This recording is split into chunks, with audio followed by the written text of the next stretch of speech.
Hey guys, this is A Christmas Carol, Stave Two, the first of the three spirits. When Scrooge awoke, it was so dark that looking out of bed he could scarcely distinguish the transparent window from the opaque walls of his chamber. He was endeavoring to pierce the darkness with his ferret eyes when the chimes of a neighboring church struck the 4 quarters, so he listened for the hour. To his great astonishment, the heavy bell went from 6 to 7 and from 7 to 8 and regularly up to 12, then stopped. 12? It was past 2 when he went to bed. The clock was wrong. An icicle must have gotten into the works. 12! He touched the spring of his repeater. A repeater is a little mechanism on a pocket watch that repeats the time. He touched the spring of his repeater to correct this most preposterous clock. Its rapid little pulse beat 12 and stopped. "Why, it is impossible," said Scrooge, "that I can have slept through a whole day and far into another night. It isn't possible that anything has happened to the sun, and this is 12 at noon." The idea being an alarming one, he scrambled out of bed and groped his way to the window. He was obliged to rub the frost off with the sleeve of his dressing gown before he could see anything, and could see very little then. All he could make out was that it was still very foggy and extremely cold, and that there was no noise of people running to and fro and making a great stir, as there unquestionably would have been if night had beaten off bright day and taken possession of the world. This was a great relief, because 3 days after sight of this first of exchange, pay to Mr. Ebenezer Scrooge, or his order, and so forth, would have become a mere United States security if there were no days to count by. What they're talking about here is the day that money is due to Mr. Scrooge is the day of horror for most of the people who owe him money. And so if he hadn't been there, it would have been a happy day. Scrooge went to bed again and thought and thought and thought it over and over and over and could make nothing of it. The more he thought, the more perplexed he was, and the more he endeavored not to think, the more he thought. Marley's ghost bothered him exceedingly. Every time he resolved within himself, after mature inquiry, that it was all a dream, his mind flew back again like a strong spring released to its first position, and presented the same problem to be worked all through. Was it a dream or not? Scrooge lay in this state until the chimes had gone 3 quarters more, when he remembered, on a sudden, that the ghost had warned him of a visitation when the bell tolled 1. He resolved to lie awake until the hour was past, and considering that he could no more go to sleep than go to heaven, this was perhaps the wisest resolution in his power. The quarter was so long that he was more than once convinced he must have sunk into a doze unconsciously and missed the clock. At length it broke upon his listening ear. Ding dong. 1/4 past, said Scrooge, counting. Ding dong. 1/2 past, said Scrooge. Ding dong. 1/4 to it, said Scrooge. Ding dong. The hour itself, said Scrooge triumphantly, and nothing else. He spoke before the hour bell sounded, which it now did with a deep, dull, hollow, melancholy 1. Light flashed up in the room upon the instant, and the curtains of his bed were drawn. The curtains of his bed were drawn aside, I tell you, by a hand. Not the curtains at his feet, nor the curtains at his back, but those to which his face was addressed. The curtains of his bed were drawn aside, and Scrooge, starting up into a half-recumbent attitude, found himself face to face with the unearthly visitor who drew them, as close to it as I am now to you, and I am standing in the spirit at your elbow. It was a strange figure, like a child, yet not so like a child as like an old man, viewed through some supernatural medium, which gave him the appearance of having receded from the view, and being diminished to a child's proportions. Its hair, which hung about its neck and down its back, was white as if with age, and yet the face had not a wrinkle in it, and the tenderest bloom was on the skin. The arms were very long and muscular, the hands the same, as if its hold were of uncommon strength. Its legs and feet, most delicately formed, were, like those upper members, bare. It wore a tunic of the purest white, and round its waist was bound a lustrous belt, the sheen of which was beautiful. It held a branch of fresh green holly in its hand, and in singular contradiction of that wintry emblem, had its dress trimmed with summer flowers. But the strangest thing about it was that from the crown of its head there sprung a bright, clear jet of light, by which all this was visible, and which was doubtless the occasion of its using, in its duller moments, a great extinguisher for a cap, which it now held under its arm. So the figure of this spirit is full of contradictions. It's old, but very young. It's small, like a child, but large, like a man. He has, he's holding a sprig of holly, which is an emblem of winter, but he has flowers trimmed upon his tunic. And he has a light shooting out from the top of his head. Kind of think of like a candle. A candle has a flame at the top. And he also has an extinguisher for a cap. This means like he has a hat, but it's kind of like, I don't know if you guys have ever used a, like what they call a snuffer for a candle. It's like a little metal, it almost looks like a bell that you use to put out a candle. So instead of blowing out a candle, you would use the snuffer.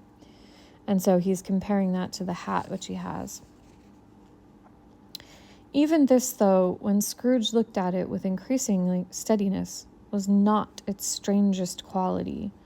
For as its belt sparkled and glittered now in one part and now in another, and what was light one instant at another time was dark, so the figure itself fluctuated in its distinctness, being now a thing with one arm, now with one leg, now with 20 legs, now a pair of legs without a head, now a head without a body, of which dissolving parts no outline would be visible in the dense gloom wherein they melted away.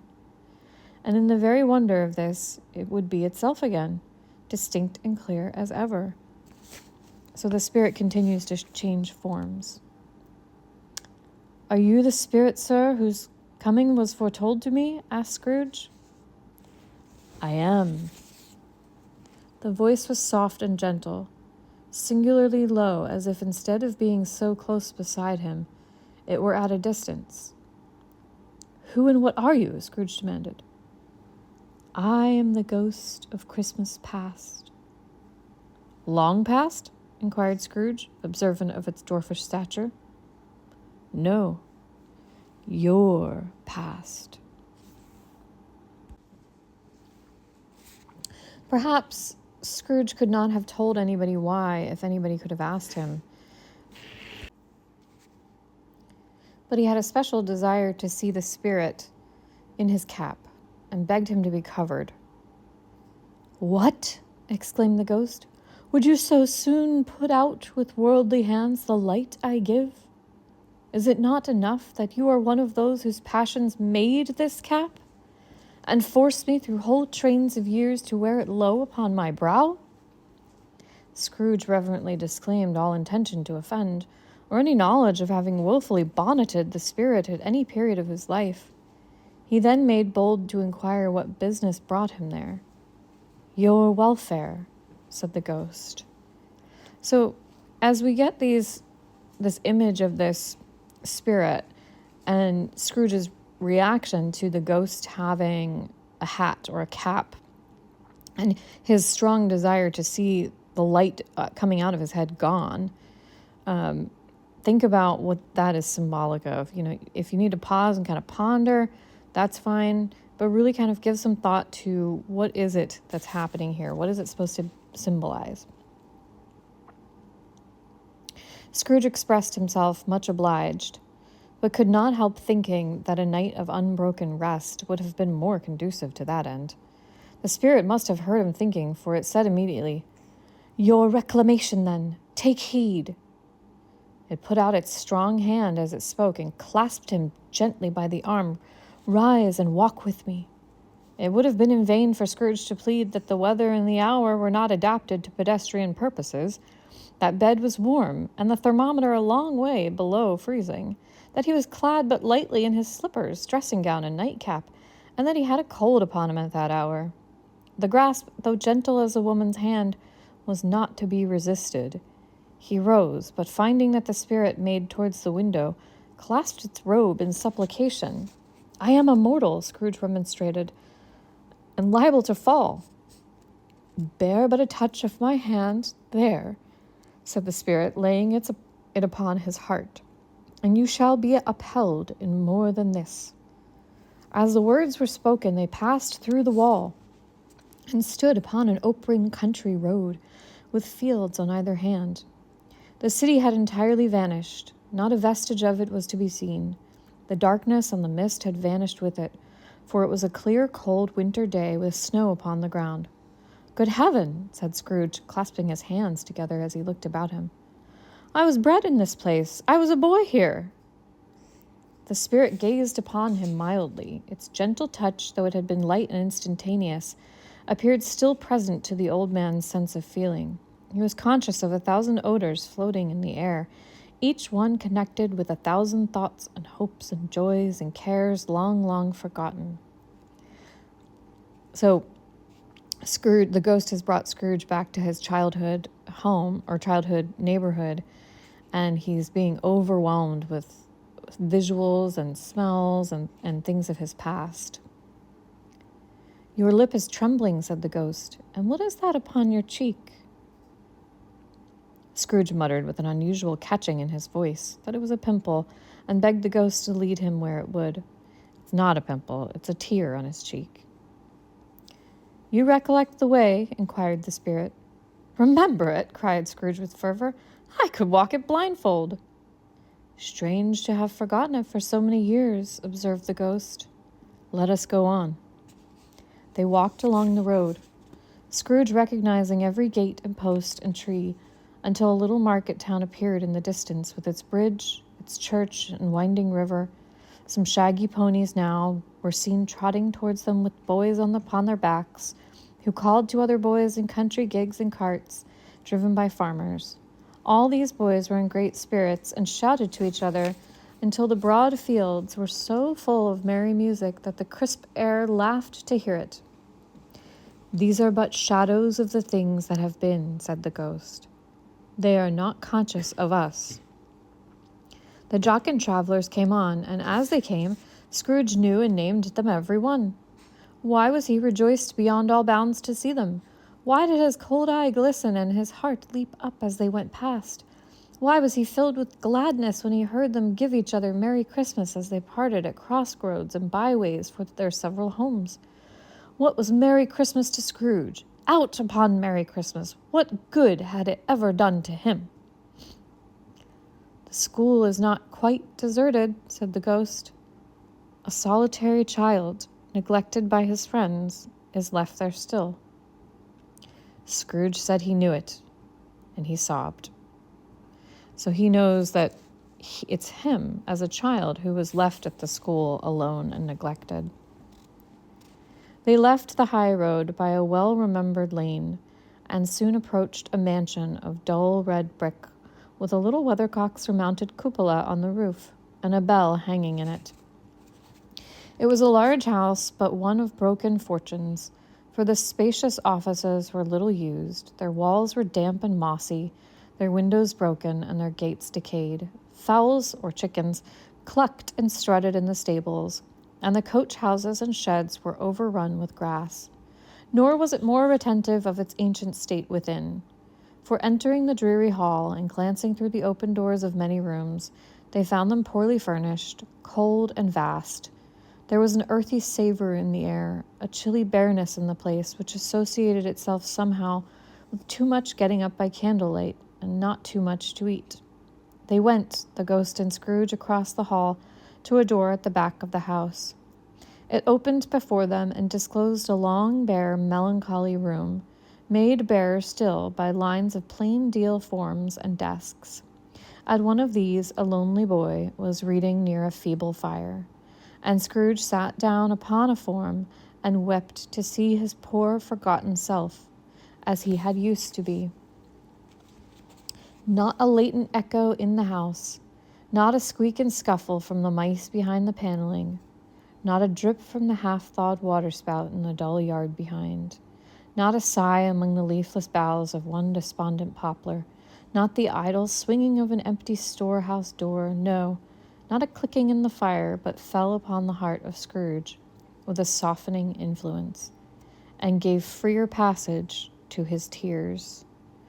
So every single thing that he's hearing and seeing and smelling and touching, everything that he's experiencing in this memory gives freer passage to his tears, meaning lets the tears come more quickly, and softens his heart.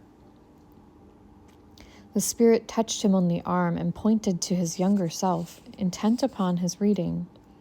Suddenly, a man in foreign garments, wonderfully real and distinct to look at, stood outside the window, with an axe stuck in his belt and leading an ass laden with wood by the bridle, meaning a donkey. And we're witnessing here young Scrooge's imagination come to life. So remember, he's reading a book in the room, and as he's reading the book, he's imagining all these fictional characters, and the fictional characters are his friends.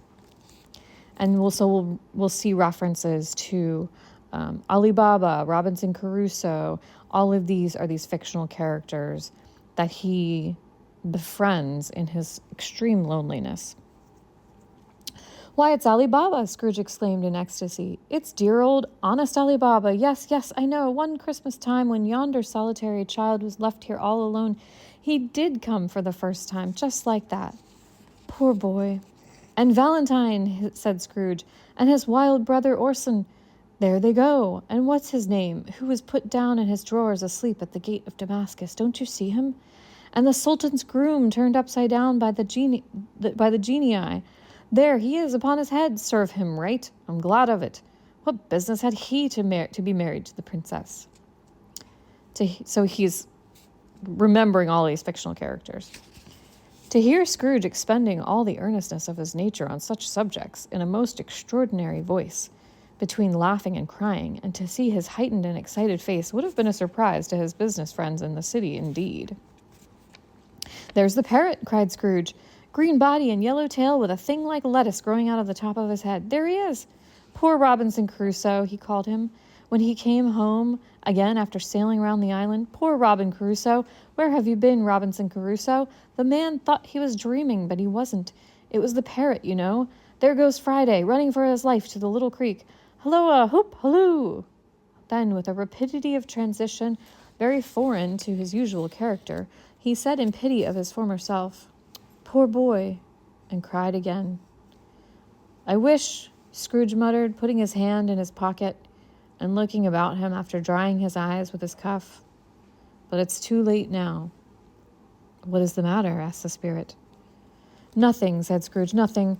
There was a boy singing a Christmas carol at my door last night. I should like to have given him something, that's all." And so we see here Scrooge remembering the boy that we saw in Stave One and seeing himself in that boy and wishing he had done something differently in that moment. He's starting to change. The ghost smiled thoughtfully and waved its hand, saying as it did so, "Let us see another Christmas." Scrooge's former self grew larger at the words, and the room became a little darker and more dirty. The panels shrunk, the windows cracked. Fragments of plaster fell out of the ceiling, and the naked laths were shown instead. But how all this was brought about, Scrooge knew no more than you do. He only knew that it was quite correct, that everything had happened so, that there he was, alone again, when all the other boys had gone home for the jolly holidays. He was not reading now, but walking up and down despairingly. Scrooge looked at the ghost, and with a mournful shaking of his head, glanced anxiously towards the door.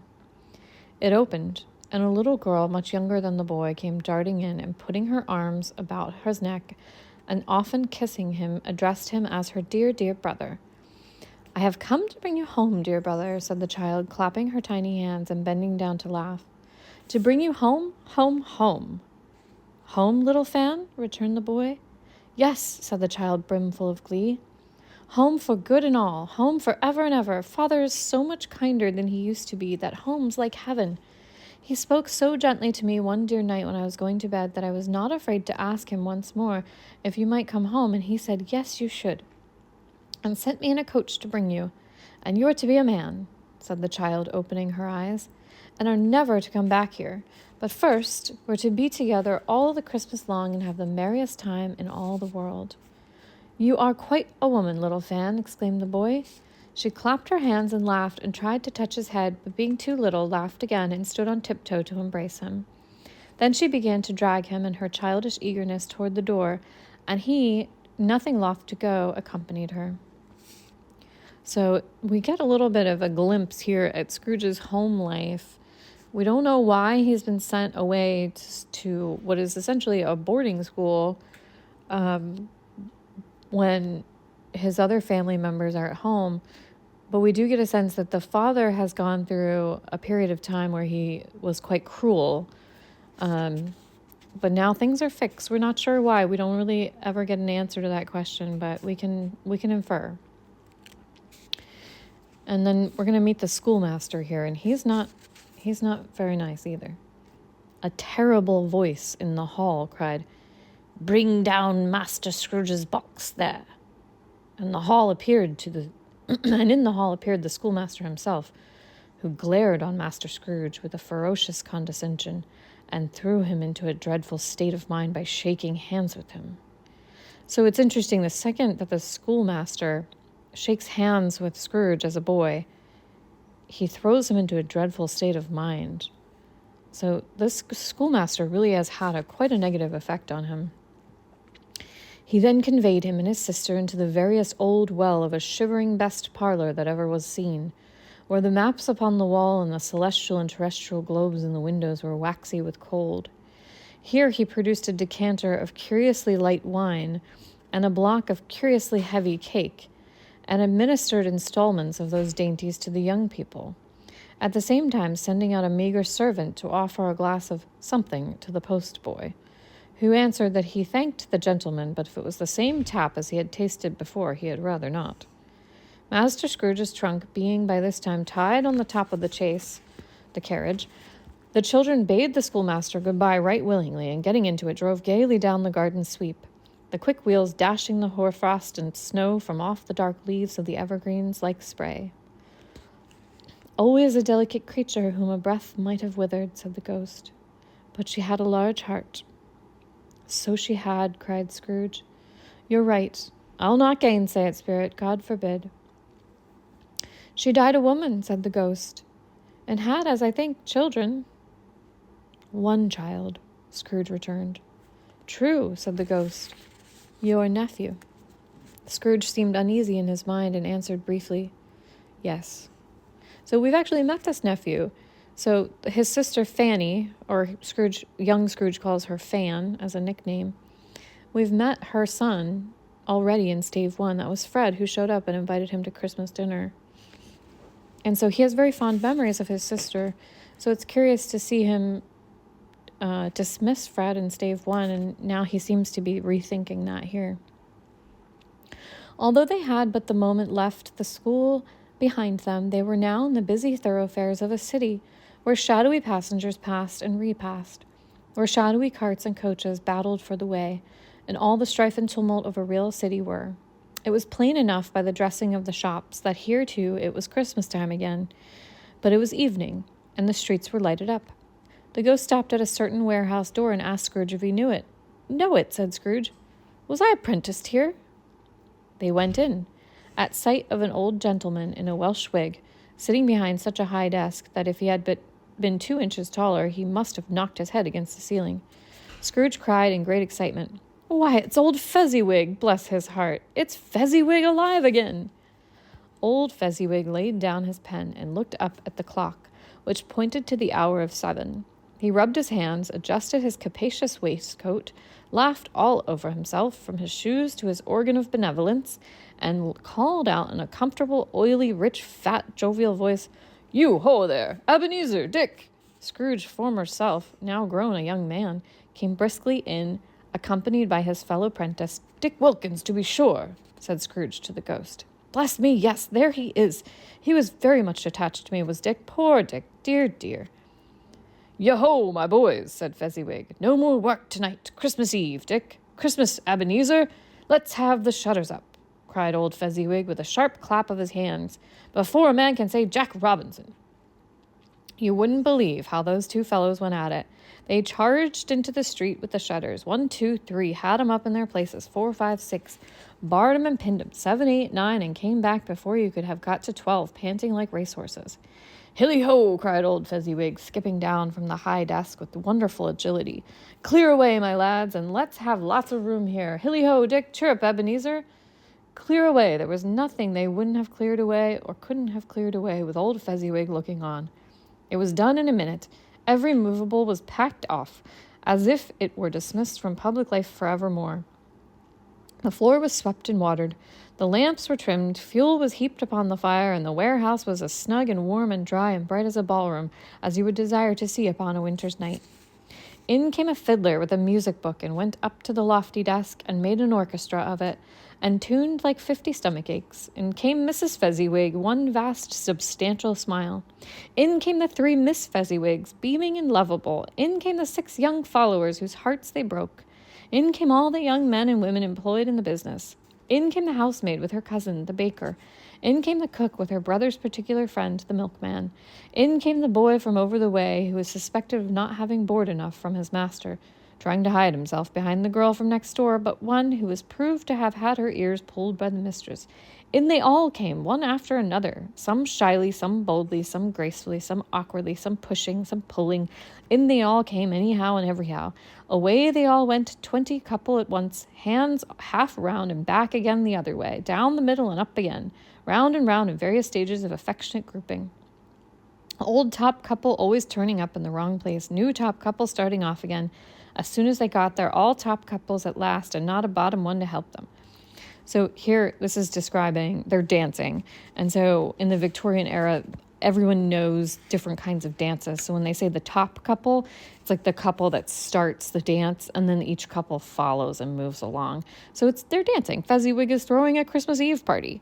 It's very different from Scrooge's counting house. If you recall in Stave 1, the description of his really dim, dark, very cold office with one employee who's freezing, wearing his comforter to work. Here, this is a different kind of working environment. Mr. Fezziwig is, he runs a business, but everyone's also having fun on Christmas Eve. When this result was brought out, old Fezziwig, clapping his hands to stop the dance, cried out, "Well done!" And the fiddler plunged his hot face into a pot of porter especially provided for that purpose. But scorning rest upon his reappearance, he instantly began again, though there were no dancers yet, as if the other fiddler had been carried home, exhausted on a shutter, and he were a brand-new man, resolved to beat him out of sight or perish. There were more dances, and there were forfeits, and more dances, and there was cake, and there was negus, and there was great piece of cold roast, and there was a great piece of cold boiled, and there were mince pies and plenty of beer. But the great effect of the evening came after the roast and boiled, when the fiddler, an artful dog, mind, the sort of man who knew his business better than you or I could have told it to him, struck up Sir Roger de Coverley. Then old Fezziwig stood out to dance with Mrs. Fezziwig. Top couple too, with a good stiff piece of work cut out for them. 3 or 4 and 20 pair of partners, people who were not to be trifled with, people who would dance and had no notion of walking. But if they had been twice as many, 4 times, old Fezziwig would have been a match for them, and so would Mrs. Fezziwig. As to her, she was worthy to be his partner in every sense of the term. If that's not high praise, tell me higher and I'll use it. A positive light appeared to issue from Fezziwig's calves. They shone in every part of the dance like moons. You couldn't have predicted next, at any given time, what would become of them. And when old Fezziwig and Mrs. Fezziwig had gone all through the dance, advance and retired, hold hands with your partner, bow and curtsy, corkscrew, thread the needle, and back again to your place. Fezziwig cut so deftly that he appeared to wink with his legs and came upon his feet again without a stagger. So he's really a fun dancer. He's a great dancer.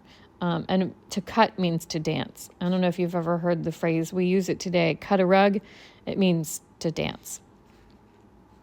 When the clock struck 11, this domestic ball broke up. Mr. and Mrs. Fezziwig took their stations, one on either side of the door, and shaking hands with every person individually as he or she went out, wished him or her a Merry Christmas. When everybody had retired but the two apprentices, they did the same to them, and thus the cheerful voices died away, and the lads were left to their beds, which were under a counter in the back shop. During the whole of this time, Scrooge had acted like a man out of his wits. His heart and soul were in the scene, and with his former self. He corroborated everything, remembered everything, enjoyed everything, and underwent the strangest agitation. It was not until now, when the bright faces of his former self and Dick were turned from them, that he remembered the ghost, and became conscious that it was looking full upon him, while the light upon its head burnt very clear. "A small matter," said the ghost, "to make these silly folks so full of gratitude." "Small?" echoed Scrooge. The spirit signed to him to listen to the two apprentices, who were pouring out their hearts in praise of Fezziwig, and when he had done so, said, "Why, is it not? He has spent but a few pounds of your mortal money, 3 or 4, perhaps. Is that so much that he deserves this praise?" "It isn't that," said Scrooge, heated by the remark, and speaking unconsciously like his former, and not his latter self. So former means the one before, and latter means his current self. "It isn't that, spirit. He has the power to render us happy or unhappy, to make our service light or burdensome, a pleasure or a toil. Say that his power lies in words and looks, in things so slight and insignificant that it is impossible to add and count 'em up. What then? The happiness he gives is quite as great as if it cost a fortune." He felt the spirit's glance and stopped. "What is the matter?" asked the ghost. "Nothing particular," said Scrooge. "Something, I think," the ghost insisted. "No," said Scrooge, "no. I should like to be able to say a word or two to my clerk just now, that's all." His former self turned down the lamps as he gave utterance to the wish, and Scrooge and the ghost again stood side by side in the open air. "My time grows short," observed the spirit. "Quick!" This was not addressed to Scrooge or to anyone whom he could see, but it produced an immediate effect, for again Scrooge saw himself. He was older now, a man in the prime of his life. His face had not the harsh and rigid lines of later years, but it had begun to wear the signs of care and avarice. You guys remember what the word avarice means, I hope, from the Pardoner's Tale. If you've forgotten, it means extreme greed. So the Christmas that the spirit is showing him now is a little bit later. He's not the young apprentice of Fezziwig. He's a little bit older, and his face has begun to wear the signs of care and avarice. There was an eager, greedy, restless motion in the eye which showed the passion that had taken root, and where the shadow of the growing tree would fall. He was not alone, but sat by the side of a fair young girl in a mourning dress. A mourning dress is a black dress, which would signify that she has just lost someone, so someone has just died. And so in the Victorian era, it's custom to wear all black, for a certain period of time after the death of someone in your family. So he sat by the side of a fair young girl in a mourning dress, in whose eyes there were tears, which sparkled in the light that shone out of the ghost of Christmas past. "It matters little," she said softly, "to you very little. Another idol has displaced me, and if it can cheer and comfort you in time to come, as I would have tried to do, I have no just cause to grieve." "What idol has displaced you?" he rejoined. "A golden one." "This is the even-handed dealing of the world," he said. "There is nothing on which it is so hard as poverty, and there is nothing it professes to condemn with such severity as the pursuit of wealth." "Your fear of the world is too much," she answered gently. "All your other hopes have merged into the hope of being beyond the chance of its sordid reproach. I have seen your nobler aspirations fall off one by one, until the master passion, gain engrosses you. Have I not? What then? He retorted. Even if I have grown so much wiser, what then? I am not changed towards you. She shook her head. Am I? Our contract is an old one. It was made when we were both poor and content to be so, until in good season we could improve our worldly fortune by our patient industry. You are changed. When our contract was made, meaning when our engagement was made, you were another man. I was a boy, he said impatiently. Your own feeling tells you that you are not what you are, she returned. I am. That which promised happiness when we were one in heart is fraught with misery now that we are two. How often and how keenly I have thought of this, I will not say. It is enough that I have thought of it and can release you. Have I ever sought release? In words, no, never. In what then?